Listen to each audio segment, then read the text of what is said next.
Ya estamos aquí en este viernes en el que hemos conocido el dato confirmado del IPC, de lo que han subido los precios o no en el mes de noviembre, Martina. Sí, y ese dato viene a confirmar el adelantado que ya les ofrecimos en este programa. Se sitúa en el 3% debido a la bajada del precio de la electricidad, pero por otro lado la subida del precio de los alimentos, del precio de la cesta de la compra. En Aragón estamos un poco por encima, una décima, se sitúa en el 3,1%. Aumenta y mucho en Aragón el precio de la vivienda y también el de la restauración, sobre todo hoteles y cafeterías, que se sitúa en más del 4%.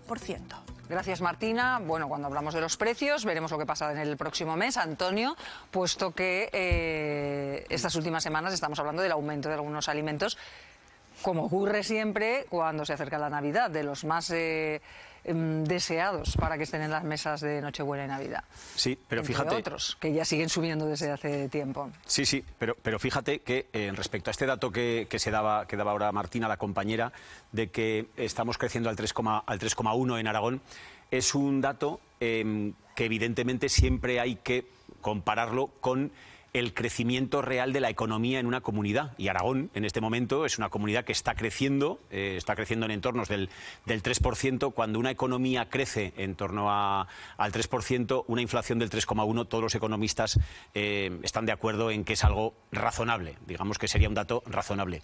Pero si lo detallamos un poquito más, realmente se mantienen esos datos por dos aspectos fundamentales. Uno es la vivienda, concretamente el alquiler, es lo que está creciendo por encima de la media, y otro es la electricidad. La electricidad está en el 6,7% de crecimiento, y es que está claro que el apagón pues ha tenido un efecto evidente en la macroeconomía y en la microeconomía, es decir, en aquellos datos que vemos muy lejanos o en aquellos datos que nos afectan al bolsillo de cada uno de los ciudadanos.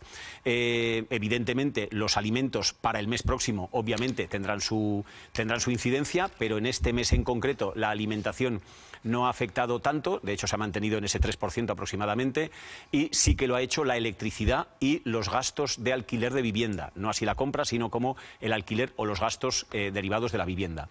Juan. Sí, pero son dos elementos, aunque los tengamos que matizar, pero son dos elementos, tanto la vivienda como la bolsa de la compra, que forman parte de las preocupaciones principales de los ciudadanos españoles en este momento.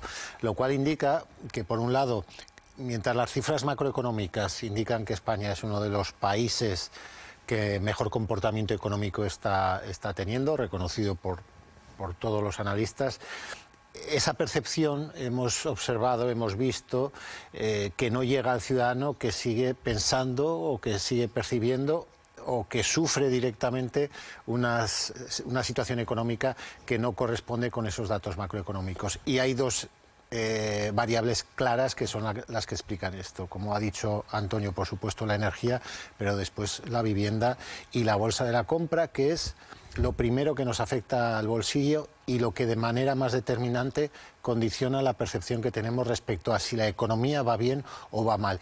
Y ese grandioso espacio que hay entre la percepción del ciudadano y los datos macroeconómicos es lo que cuestiona también ese relato que se construye sobre la bonanza económica del país, porque tiene unos matices que son unos matices que condicionan la vida diaria de buena parte de los españoles y españolas. Claro, pero aparte de los dos aspectos que comentáis, quiero decir, estas cifras tensionan el mercado también, en general, ¿no? Prácticamente se consolida ese 3% que nos vale, aparte de la cesta de la compra y los alquileres, nos va a marcar el incremento salarial, por un lado. Las pensiones. Por otro lado, va también a regularizar pues otros aspectos que son importantes, como por ejemplo las hipotecas. También lo tenemos como referencia, es decir, pensamos en llegar a final de mes en mejores condiciones con la cesta de la compra, que es variable cada semana, pero la hipoteca es fija. Entonces tenemos que ver que estos factores inciden directamente en esto, en las inversiones, en gente que puede invertir cierta capacidad de dinero, entre otras cosas por desgravar, aunque cada día computa menos en ese frente, pero también hay que contemplarlo. Es decir, es un dato que, a pesar de que de forma mensual lo vamos actualizando, influyen más en nuestra vida que lo que es estrictamente una cesta de la compra. Estamos ahora muy ávidos de consumo de cesta de la compra navideña, que hacemos prácticamente el escalado al euro, si está arriba abajo, y los más osados comparamos con el año pasado para ver exactamente cómo estábamos. Y con la energía, pues prácticamente también, porque ha habido 2 quebrantos en el último año, año y medio, que han provocado alteraciones en el público, en el consumidor, ¿no? Entonces, bueno, eso es un dato que si se consolida con el 3%, la economía se tensa un poco, pero es muy asumible tal cual estamos ahora, efectivamente.